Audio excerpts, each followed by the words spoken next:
رسول کریم صلی اللہ علیہ وآلہ وسلم کی زندگی کا ایک ایسا واقعہ بھی ہے جو انسانوں کے دلوں کو جھنجھوڑ کے رکھ دیتا ہے۔ وہ دل چاہے کتنے ہی سخت کیوں نہ ہو، وہ دل چاہے کتنے ہی پتھر کیوں نہ ہو، یہ واقعہ ان پتھر دلوں کو پگھلا کے رکھ دیتا ہے۔ لیکن افسوس میرے بھائیوں، آج کے دور کی سب سے کڑوی حقیقت یہ ہے، آج کے دور کا سب سے کڑوا سچ یہ ہے کہ ہمارے دل اس قدر سخت ہو چکے ہیں، اس قدر پتھر بن چکے ہیں کہ نہ آنکھیں نم ہوتی ہیں اور نہ ہی ہمارے دل کانپتے ہیں، نہ آنکھیں روتی ہیں اور نہ ہی دل لرزتے ہیں۔ اگر آج ہمارے دل پتھر نہ ہوتے تو غریب اللہ کے دربار میں اپنی غربت کا شکوہ نہ کرتے، بلکہ ہم ان کے دردوں کو محسوس کرتے، غریبوں کا سہارا بنتے، ان کے دکھوں کو اپنے دکھڑے سمجھتے، ان کے دردوں کو اپنے درد سمجھتے۔ اگر ہمارے دل پتھر نہ ہوتے تو یتیم بچے بھوکے پیٹ رات نہ گزارتے، بھوکے پیٹ ہرگز نہ سوتے، اور نہ ہی ان کے آنسو ہماری بے حسی کا ماتم کرتے۔ اگر ہمارے دل پتھر نہ ہوتے تو ماں باپ اپنی اولاد کی سنگ دلی پر آنکھیں نم کر کے ہرگز نہ سوتے، رو کر ہرگز نہ سوتے۔ اگر ہمارے دل موم ہوتے تو ہم اپنی بہنوں کی عزت کو پامال ہوتے دیکھ کر خاموشی ہرگز اختیار نہ کرتے۔ اگر ہمارے دل زندہ ہوتے تو زخمی انسان سڑک پر تڑپتا ہرگز نہ دیکھتے، اور نہ ہی ہم بے حسی کے ساتھ انہیں نظر انداز کر کے گزرتے۔ اگر ہمارے دل زندہ ہوتے تو ہماری دولت دوسروں کی بھوک مٹانے کے لیے ضرور استعمال ہوتی۔ اگر ہمارے دل زندہ ہوتے تو، اگر ہمارے دل موم ہوتے تو ہماری دولت، ہماری جائیداد غریبوں کی بھوک مٹانے کے لیے ضرور استعمال ہوتی، ہر حال میں استعمال ہوتی۔ اگر آج ہمارے دل واقعی زندہ ہوتے، واقعی زندہ ہوتے تو قرآن کی ہر ایک آیات ہمارے دلوں کو چیر دیتی۔ اگر ہمارے دل زندہ ہوتے تو قرآن کی ہر چھوٹی بڑی آیات ہمارے دل کو چیر کے رکھ دیتی۔ لیکن آج ہم نے اپنے دل کو اس قدر سخت بنا لیا ہے، ہم نے اپنے دلوں کو اس قدر پتھر بنا لیا ہے کہ اللہ کی پکڑ کا خوف ہی نہیں رہا، سرے سے خوف اٹھ گیا ہے۔ تو فرمایا رسول کریم صلی اللہ علیہ وسلم کی زندگی کا یہ واقعہ پتھر دلوں کو نرم کر دیتا ہے۔ پوچھا گیا یا رسول اللہ، اگر دل پتھر بن جائیں تو ان پتھر دلوں کو نرم کرنے کا کوئی طریقہ بتا دیں، کوئی نسخہ بتا دیں۔ تو میرے رسول کریم نے فرمایا، جب دیکھو کہ تمہارے دل پتھر ہو گئے ہیں، پتھر بن گئے ہیں، تو فرمایا یتیموں کو کھانا کھلانا، مسکینوں کو کھانا کھلانا، یتیموں کے سروں پر شفقت بھرا ہاتھ رکھنا، غریبوں کی مدد کرنا، انشاءاللہ پھر دیکھنا تمہارے پتھر دل موم ہو جائیں گے۔ اور موم دل ہی اللہ تعالیٰ کو بہت زیادہ پسند ہے۔ یہ واقعہ طائف کے سفر کا ہے نوجوانوں۔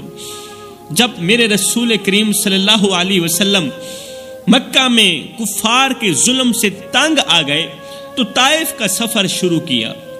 جب آپ کفار کے ظلم سے تنگ آ گئے نا مکہ کی سرزمین پر، تو میرے رسول کریم نے طائف کا سفر جاری کیا، اس امید پر کہ وہاں کے لوگ اسلام قبول کر لیں اور اللہ کے ہو جائیں۔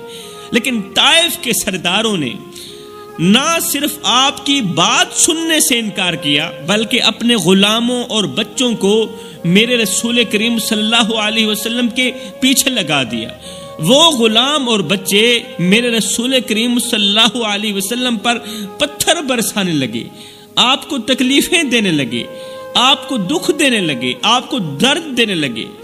پتھروں کی بارش اتنی شدید تھی، اتنی شدید تھی، ان غلاموں نے، ان بچوں نے اس قدر پتھروں کی بارش برسائی، یہ پتھروں کی بارش اس قدر شدید تھی کہ میرے رسول کریم صلی اللہ علیہ وسلم کی نالین مبارک خون سے بھر گئی، خون سے بھر گئی، اور جسم مبارک زخموں سے چور ہو گیا۔ تھکن کی وجہ سے درد کی وجہ سے میرے کریم نبی ایک باغ کے سائے میں جا بیٹھے. ایک باغ تھا، باغ کے سائے میں جا بیٹھے. اتنے میں اللہ کے حکم سے حضرت سیدنا جبریل علیہ السلام رسول کریم صلی اللہ علیہ وسلم کی خدمت میں حاضر ہوئے اور عرض کی، یا رسول اللہ، اگر آپ حکم دیں تو میں ان پہاڑوں کو ان ظالموں پر گرا دوں جنہوں نے آپ پر طرح طرح کے ظلم کیے ہیں. یا رسول اللہ، میں وہ جبریل ہوں جس نے اللہ کے حکم سے فرعون کے تخت کو خاک میں ملا دیا. میں وہ جبریل ہوں جس نے نمرود کا تکبر اور فخر چکنا چور کر دیا. یا رسول اللہ، میں وہ جبریل ہوں جس نے قوم عاد کی سرکشی کو ان کے عبرت ناک انجام تک پہنچا دیا. میں وہ جبریل ہوں جس نے قوم لوط کی بستی کو آسمان تک اٹھا کر پھر زمین پر پٹخ دیا، الٹ دیا. یا رسول اللہ، میں وہ جبریل ہوں جس نے سمندر کے پانیوں کو پھاڑ کر بنی اسرائیل کے لیے راستہ بنایا، جس نے سمندر کے پانی کو پھاڑ کر حضرت موسیٰ علیہ السلام کے لیے راستہ بنایا اور موسیٰ علیہ السلام کے دشمنوں کو اسی پانی کے اندر غرق کر دیا. یا رسول اللہ، میں وہ جبریل ہوں جو اللہ کے حکم سے پوری زمین کو الٹ سکتا ہے.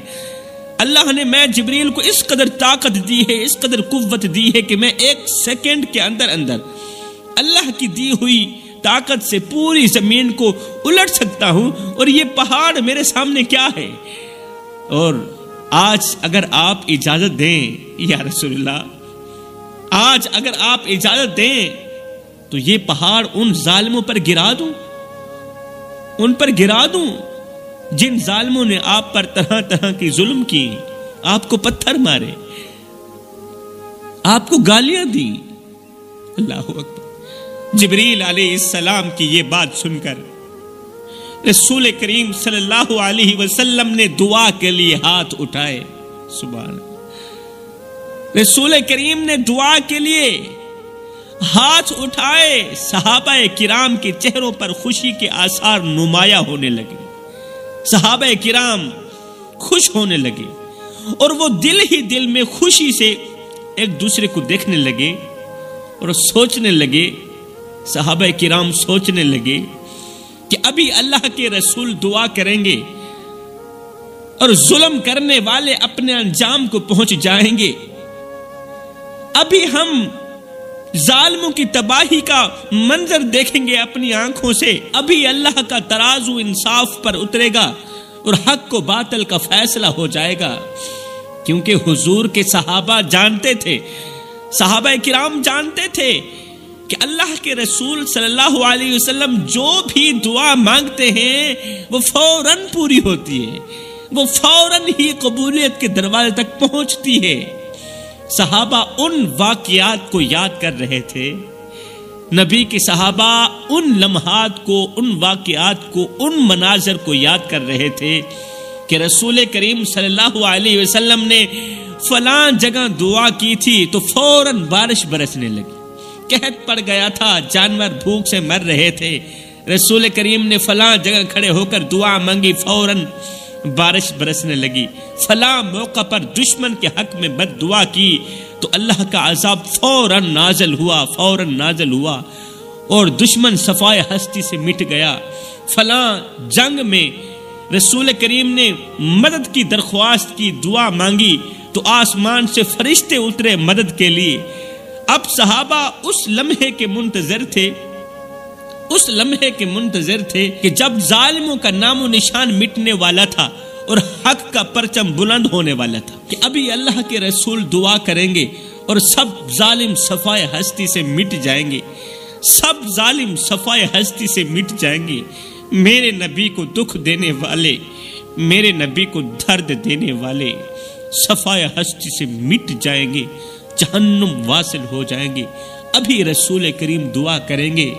لیکن میری قوم کے نوجوانوں، جیسے ہی رسول کریم صلی اللہ علیہ وسلم کے لبوں سے الفاظ نکلے، جیسے ہی کریم آقا کے لبوں سے الفاظ نکلے، وہ الفاظ سن کر تمام صحابہ حیران رہ گئے اور خود حضرت جبریل علیہ السلام بھی حیران رہ گئے.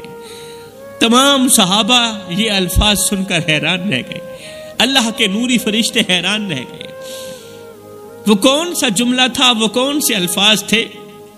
بجائے بد دعا کرنے کے میرے رسول کریم نے فرمایا یا اللہ میری قوم کو معاف کر دے. رب حب لی امتی، اللہ میری امت کو معاف کر دے، انہیں ہدایت دے. کیونکہ یہ نادان ہیں، یہ نادان ہیں، یہ ان پڑھ ہیں، یہ نہیں جانتے کہ ہم کیا کر رہے ہیں. ہائے ہائے، اللہ میری قوم کو معاف کر دے. تو معاف نہیں کرے گا تو کون معاف کرے گا؟ پتھر کھا کر بھی قوم کی مغفرت کے لیے دعا مانگ رہے ہیں.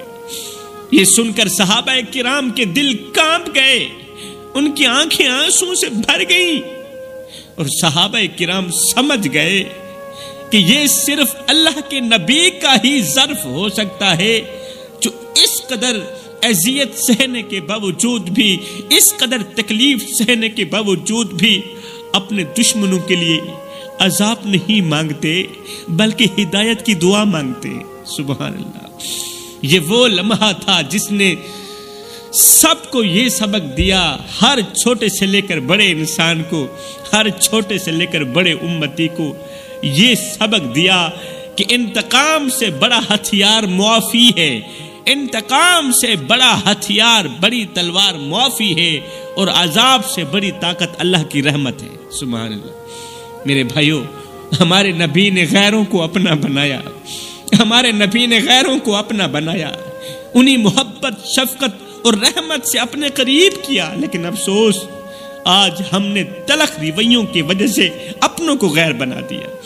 ہمارے نبی نے دشمنوں کے دل محبت سے جیت لیے، دشمنوں کے دل، مخالفین کے دل محبت اور پیار سے، نرمی سے جیت لیے، لیکن ہم نے اپنوں کے دل نفرت اور کدورت سے زخمی کر دیا. ہمارے نبی پتھر دلوں کو موم کر کے انسانیت کا سبق دیتے تھے، پتھر دلوں کو موم کر کے انسانیت کا سبق دیتے تھے، اور ہم نرم دلوں کو اپنے سخت رویوں سے پتھر بنا رہے ہیں، نرم دلوں کو بھی پتھر بنا رہے ہیں. رسول کریم نے دشمنوں کو معاف کیا، دشمنوں کو، مخالفین کو، پتھر مارنے والوں کو معاف کیا، مگر ہم اپنے قریبی رشتہ داروں کو، قریبی رشتوں کو نفرت اور انا کی بھینٹ چڑھا رہے ہیں.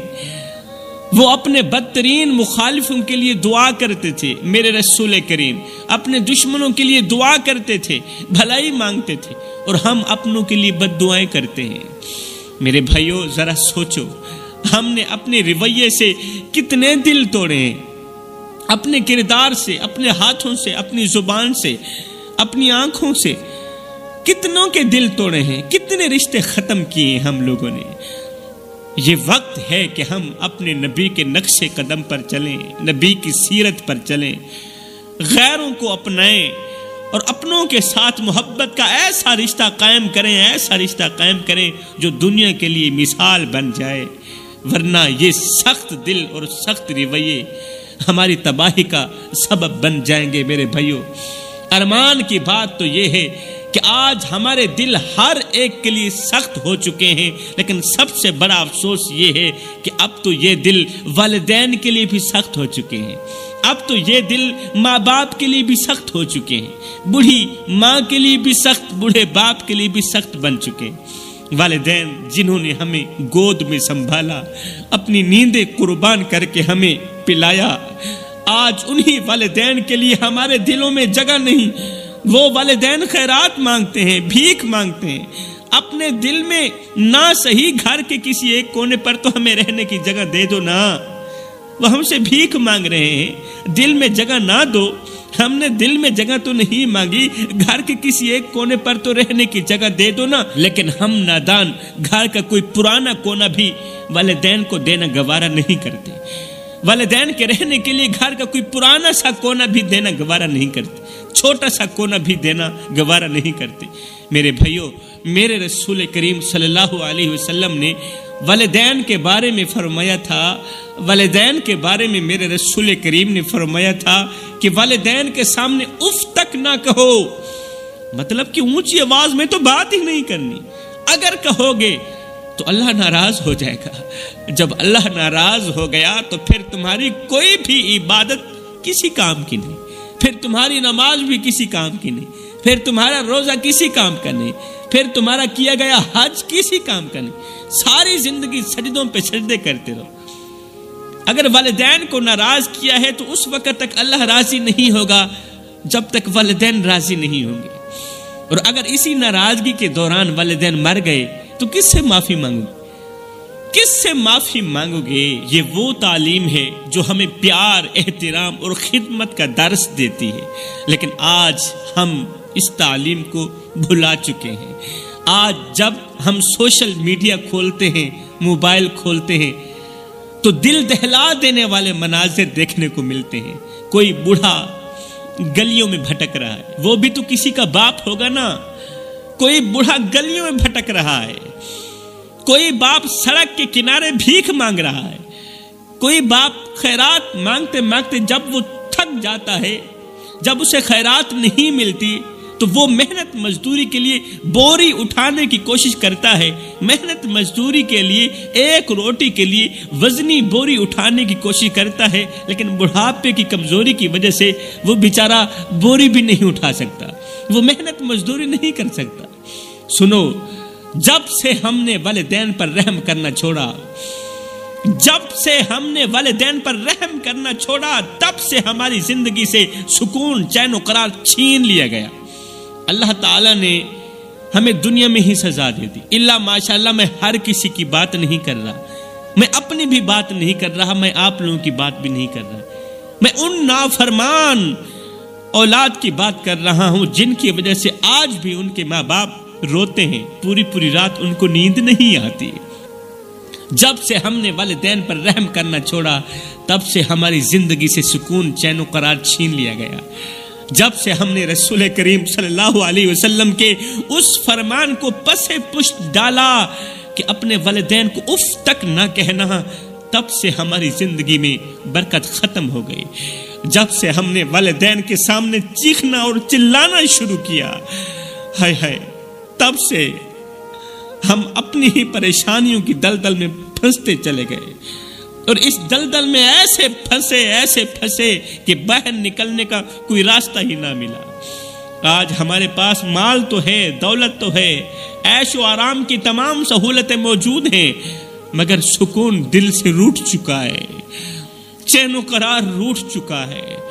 آج ہمارے گھر تو بڑے ہیں مگر دل کی دنیا بہت چھوٹی ہے، اور وہی چھوٹی دنیا بھی اجڑی ہوئی ہے۔ آج ہماری زندگی میں خوشحالی تو دکھائی دیتی ہے، تھوڑی سی خوشی تو دکھائی دیتی ہے ہماری زندگی میں، مگر اندر کی خوشی بالکل بھی دکھائی نہیں دیتی۔ اندر دکھوں کے انبار ہیں، دردوں کے انبار ہیں، ہر ایک انسان پریشان ہی پریشان حال دکھائی دیتا ہے۔ اس وقت کو یاد کرو میرے بھائیو، جب ہم گھر کے اندر قدم رکھتے تھے اور سب سے پہلا جملہ جو ہماری زبان سے نکلتا تھا، جو ہمارے منہ سے نکلتا تھا، وہ یہ تھا کہ امی کہاں ہیں، ابو کہاں ہیں۔ یہ جملہ کتنا سادہ تھا، لیکن اس کے اندر دنیا بھر کا سکون چھپا ہوا ہوتا تھا۔ یہ جملہ سنتے ہی ایسا لگتا تھا کہ دل کا بوجھ ہلکا ہو چکا ہے، ہر پریشانی دور ہو گئی ہے۔ جب امی سامنے آتی تھی، ابو سامنے آتے تھے، تو ان کی مسکراہٹ ہماری تھکن کو مٹا کے رکھ دیتی تھی۔ اللہ اکبر۔ جب ابو سامنے آتے تھے تو ان کی محبت بھری نظروں سے ہمارے دل کو قرار آ جاتا تھا۔ ان کے ساتھ چند لمحے بیٹھ کر ایسے محسوس ہوتا تھا کہ دنیا کے سارے دکھ ختم ہو گئے، دنیا کی ساری پریشانیاں ختم ہو گئیں۔ گویا ان کا وجود ہمارے لیے سکون، خوشی اور محبت کا خزانہ تھا۔ کن کا وجود؟ ماں باپ کا وجود۔ کن کا وجود؟ بوڑھے والدین کا وجود۔ لیکن افسوس، آج ہمارے پاس مال و دولت تو ہے، بڑے گھر تو ہیں، بڑی گاڑیاں تو ہیں، آسائشوں کے انبار ہیں ہمارے پاس، مگر وہ سکون دینے والا جملہ ختم ہو گیا ہے۔ ہمارے پاس اس وقت دنیا جہان کی ہر ایک نعمت موجود ہے، مگر وہ سکون دینے والا جملہ ختم ہو گیا ہے جو ہماری تمام ٹینشنیں ختم کر دیتا تھا۔ جب گھر کے اندر داخل ہوتے ہی ہماری زبان سے بے ساختہ جملہ نکلتا تھا، امی کہاں ہیں، ابو کہاں ہیں، آج ہم جب گھر میں داخل ہوتے ہیں تو نہ امی کو پکارنے کی عادت رہ گئی، نہ ابو کو ڈھونڈنے کی عادت رہ گئی۔ وہ سکون، وہ محبت جو اس جملے کے ساتھ جڑی ہوئی تھی کہ ابو کہاں ہیں، امی کہاں ہیں، وہ سکون بھی ختم ہو گیا، وہ محبت بھی ختم ہو گئی۔ آج ہماری زندگی میں سب کچھ ہے مگر وہ سکون نہیں جو والدین کی موجودگی سے ملتا تھا۔ میرے بھائیوں، یہ وقت ہے کہ ہم اپنے والدین کی قدر کریں، ان کے ساتھ وقت گزاریں، ان کی خدمت کریں، والدین کی نوکری کریں، ان کو وہ محبت اور اپنائیت دیں جو ان کا حق ہے۔ کہیں ایسا نہ ہو کہ کل ہم اس سکون کے لیے ترستے رہ جائیں اور پکارنے کے لیے نہ امی ہو اور نہ ہی ابو ہو۔ اپنے دلوں کو موم کرو اور وہ محبت دوبارہ زندہ کرو، وہ پیار دوبارہ زندہ کرو جو کبھی ان جملوں کے ساتھ جڑا ہوا تھا کہ امی کہاں ہے اور ابو کہاں ہے۔